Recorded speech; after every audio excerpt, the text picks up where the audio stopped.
Hey guys, welcome to the Liberal Hive Mind, a channel solely focused on exposing the abundant hypocrisy of the left. Alright, so let's do a little bit of a thought experiment. Let's operate under the assumption that Joe Biden is the most popular president in American history. 81 million votes. The greatest of all time. Obama, take a seat, buddy, will ya? Joe Biden's in town, and he's the new Democrat leader. He's leading the way, paving the way. He's a historical figure, bringing his political party and the nation to new frontiers of excellence and popularity. 81 million votes. Stay mad, MAGA chuds. Let's operate under the assumption that everything I just said there, those are the cold hard facts. Well, if that's the case, I think Joe Biden might be suffering the biggest, and I mean biggest downfall, possibly in world history. And that's saying a lot. I mean, we have seen some big downfalls. Some people who have shot to the top of whatever industry it is, become some of the most famous people on the globe, only to disappear or do something so tragic and career-ending that it's pretty much over for them. Well, I think all of those fall-offs clearly pale in comparison to Joe Biden's fall-off, or,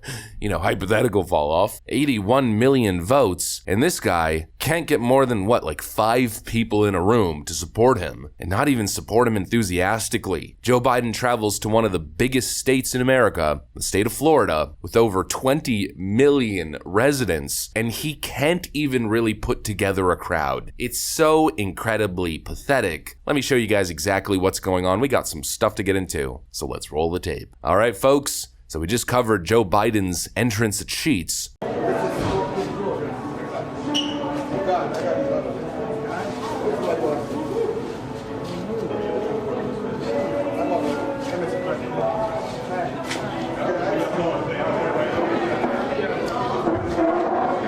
Wow, everyone was so excited to see Joe Biden. Obviously not. It was such an optics disaster for his campaign that there's now speculation that his White House retaliated against the gas station, or Sheetz the retailer, with their anti-discrimination lawsuit. Like I said in the previous video covering that topic, the guy's a dud. Well, they wanted to turn it all around. Joe Biden visits Tampa, Florida with Nikki Fried. And I know it's Nikki Fried. Please, guys, stop trying to correct me when I pronounce people's names. Most of the time, I either don't care, it doesn't really matter, or I'm purposely misrepresenting their name, like Don Lemon, instead of calling him Don Lemon, or Nikki Fried, Nikki Brain Fried, instead of Nikki Fried. But anyways, here we have an event hosted by 2 of the biggest clown politicians in America right now, and it was pretty much as much of a disaster as you could possibly imagine. We are going to take back Florida, and we're going to make sure that the true champion for reproductive health care, and not just reproductive health care, but every issue that is... Joe Biden's going to take back Florida. The camera then pans out and there's like 5 people in the room.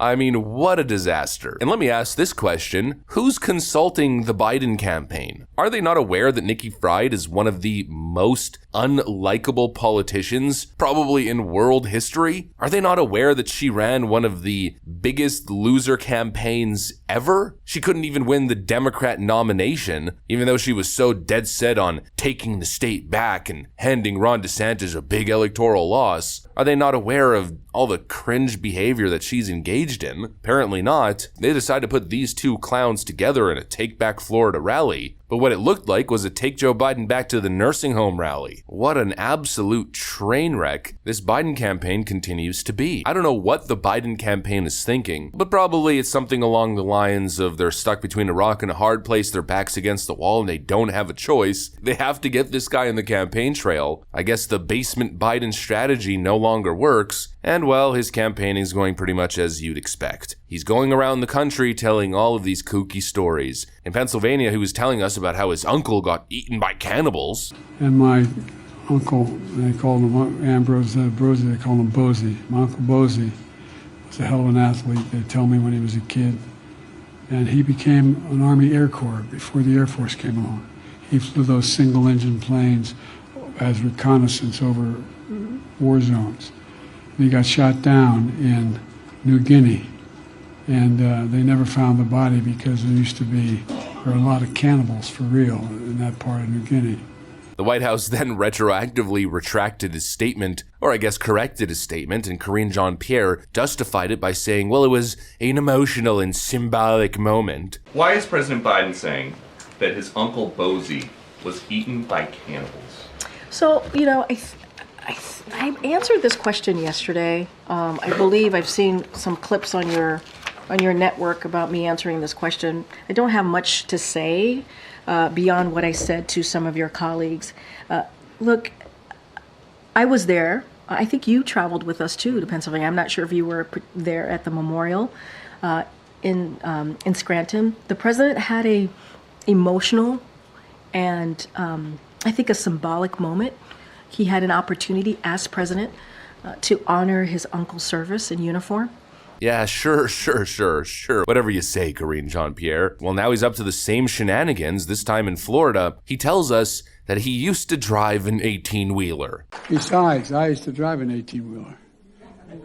You know what I did? That's exactly right. Joe Biden literally never drove an 18-wheeler. He also tells us that when he was young, he was involved in the civil rights movement. He was a leader of the civil rights movement, right? He got arrested with Nelson Mandela. I got involved when I was a kid in electoral politics out of the civil rights movement. During the 60s, I was, in fact, very concerned about the civil rights movement. I was not an activist. I worked at an all-black swimming pool in the east side of Wilmington, Delaware.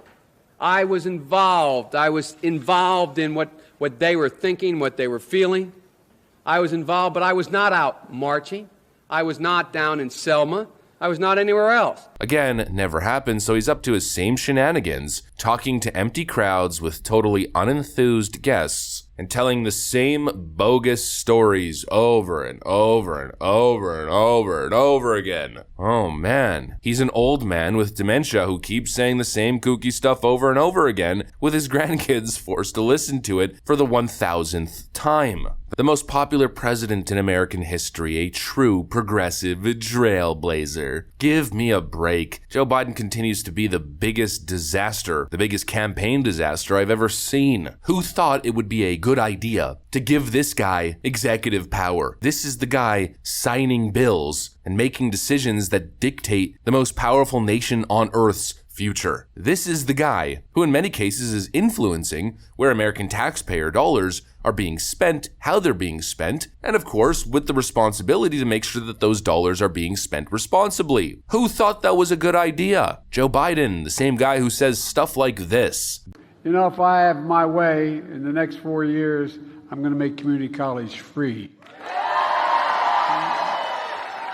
And it'll grow the economy. It won't cost the taxpayers.